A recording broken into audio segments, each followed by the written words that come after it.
Deep inside CMA CGM Jacques Saadé, near the bottom of the hull, sits an engine nearly 75 feet long with a dry weight of about 4.7 million pounds. 12 cylinders stand in a single row above the crankshaft. Each piston travels almost 11.5 feet, transferring that motion all the way to the propeller at the stern. At its highest rating, the engine produces about 85,600 horsepower at just 80 RPM. It is called the 𝗤𝗂𝗃𝗀𝗃𝗀𝗃𝗃.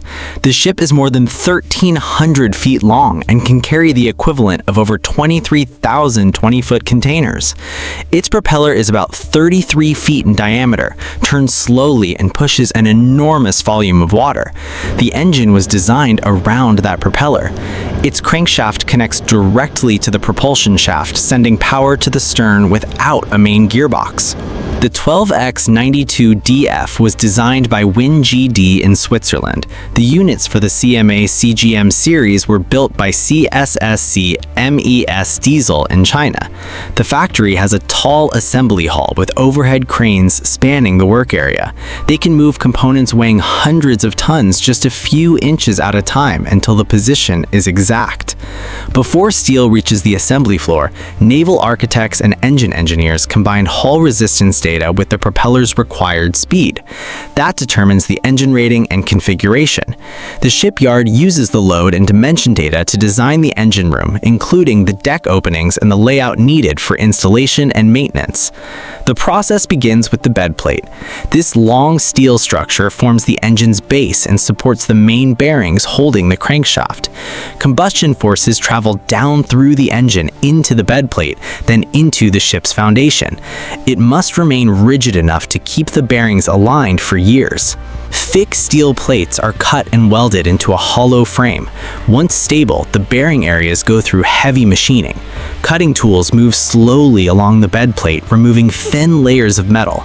Technicians measure the alignment between machined surfaces from one end to the other. Machining heat or the way the steel is supported can slightly change its shape, so measurements are repeated whenever conditions change. This precision directly affects the main bearings. The crankshaft journals rotate on an extremely thin oil film that carries the load and keeps the metal surfaces apart. If a bearing is even slightly out of position, the oil can spread unevenly and concentrate pressure in one area.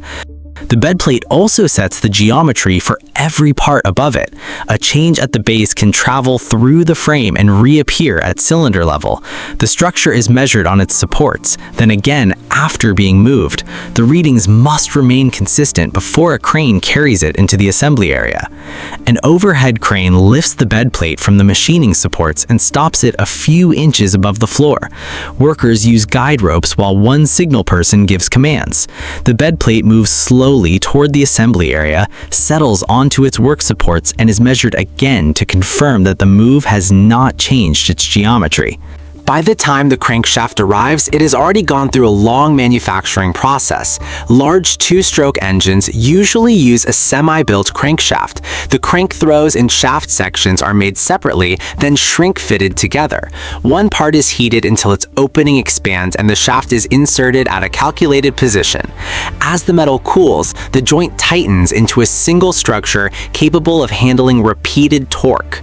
Before assembly, the steel is forged into its basic shape. Large machines form the crank pins and journals. The journal surfaces are ground and polished because they rotate inside the bearings. Inspections look for cracks below the surface, and straightness is recorded before the crankshaft enters the assembly hall.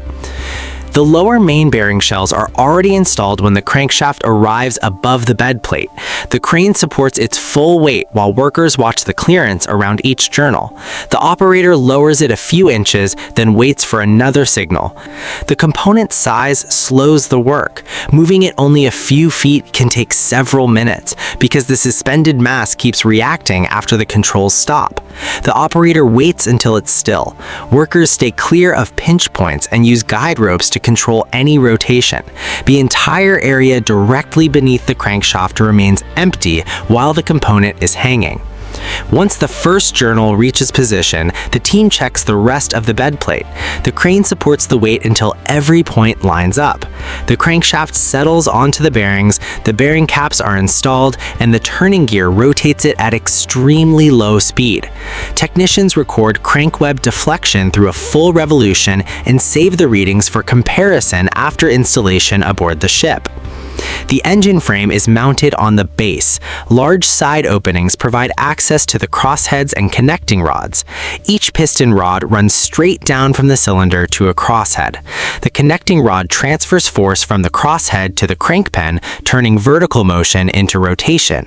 The crosshead keeps the piston aligned with the liner through its long stroke. Side forces from the connecting rod are absorbed lower in the structure, so the piston does not press against the cylinder wall like it does in a trunk piston engine. Separating the combustion space from the crankcase also lets each area use lubrication suited for its operating conditions. The crane lowers these assemblies into the frame.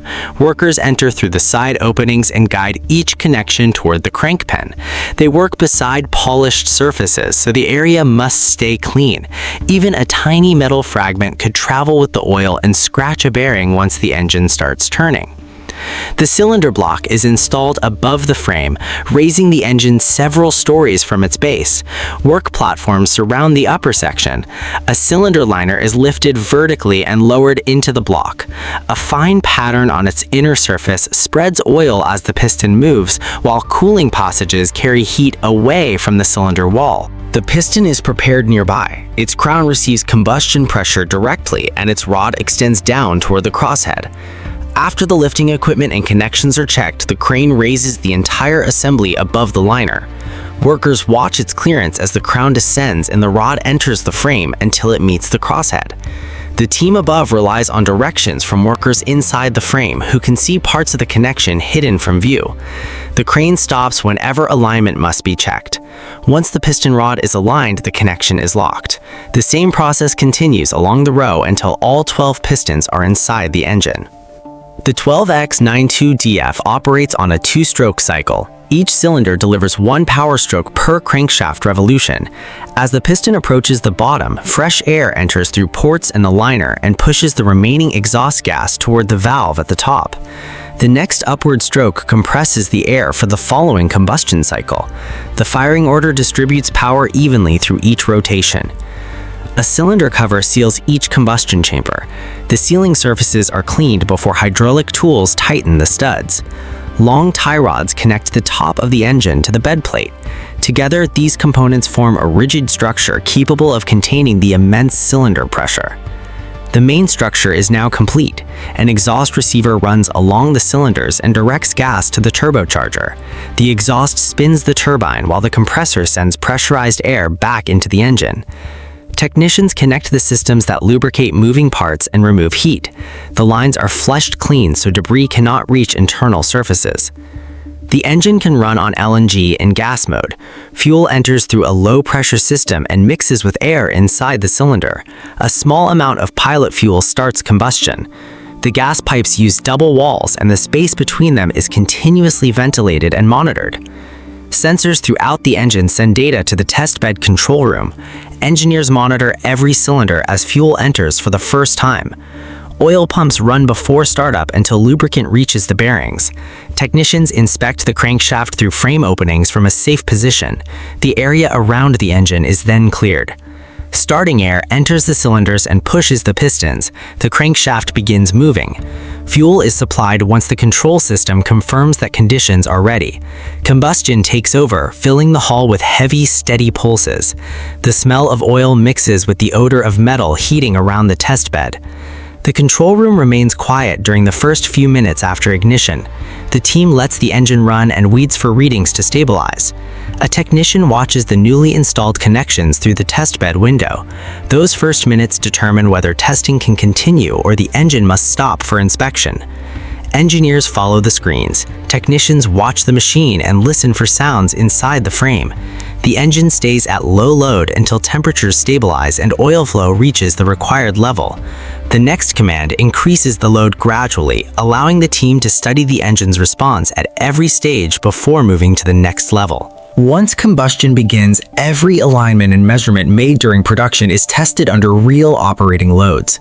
The team waits for the sounds and readings to match the expected pattern. The load rises only after the engine is running steadily. The crankshaft connects to a water brake through a connecting shaft. The brake applies adjustable resistance and absorbs engine power during testing.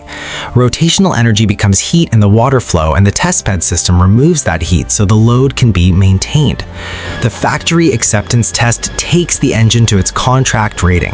The team watches how evenly the cylinders share the load and how bearing temperatures change as output rises. Any reading outside approved limits stops the test for investigation.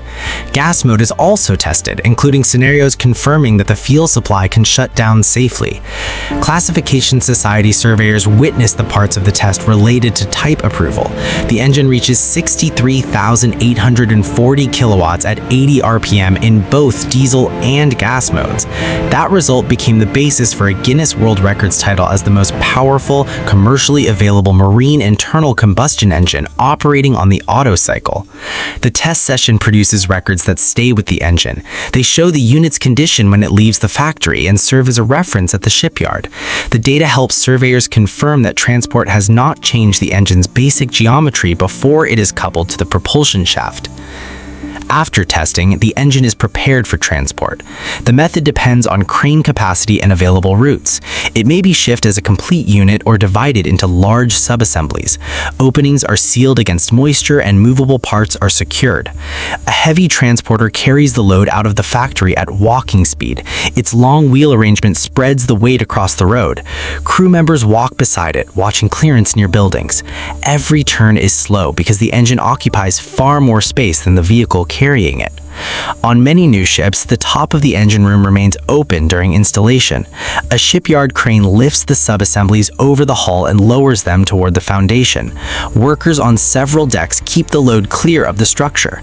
The crane moves in stages, continuing only after the team below confirms that the path is safe. The bed plate is set slightly above its final position. The engine rests on installation blocks while alignment begins. Hydraulic jacks make tiny adjustments sideways or along the ship.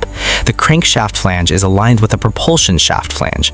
Every correction is followed by new measurements compared with the test bed data. Installation records remain with the engine. Factory measurements are compared with readings taken after transport and lifting. If crankshaft alignment or deflection changes beyond the accepted limit, the supports must be corrected before the engine is permanently secured. This keeps bearing loads within design limits and prevents the coupling from forcing the shaft into the wrong position. The ship is then prepared for final alignment. With the vessel afloat, water supports the hull while the engine's full weight bears down from inside. The structure changes shape slightly compared with its dry dock condition. The supports are adjusted until bearing loads match the shaft line calculations. Once the position is approved, chalking material fills the space beneath the bed plate and foundation bolts lock the engine to the ship. The crankshaft is coupled to the propulsion shaft according to the installation procedure. The engine is now part of a continuous propulsion train running all the way to the propeller. Propeller thrust travels back through the propulsion shaft to the thrust bearing. That force passes through the engine foundation into the hull. As the propeller pushes water backward, this load path carries the reaction force through the ship and drives it forward. The ship's piping and control systems are connected and flushed before commissioning. The engine room controls receive bridge commands for the first time. The crew works with factory technicians as the engine starts aboard the ship, and everyone becomes familiar with its normal operating sounds. Sea trials take the ship into open water. For the first time, the propeller works under the full resistance of the surrounding water, and the entire shaft line operates under real sailing conditions. Engineers monitor bearing temperatures and vibration as bridge commands change engine speed. Trial data is compared with approved limits and final adjustments are made before delivery.